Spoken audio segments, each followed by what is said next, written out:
pružio sam ruku i drugim strankama, verujući da ljudi mogu da se menjaju na bolje, da su promene neophodne, ali promene mogu biti i na gore i na bolje.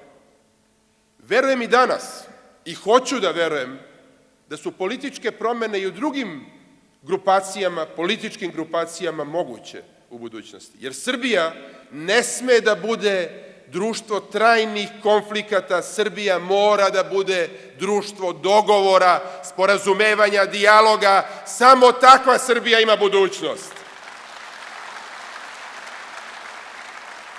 Moram da kažem da i dalje verujem da pojedine političke stranke u Srbiji mogu da vrše unutrašnje promene, jedan progres, jedan napredak koji može da obezbedi objedinjavanje oko strateških ciljeva naše zemlje, koji podrazumevaju i bolji život, znači i Evropa, i zaštita dostojanstva, tradicije i integriteta naše zemlje i Kosovo. I Evropa i Kosovo. U tu politiku verujem do poslednjeg trenutka i tražim vašu podršku za tu politiku.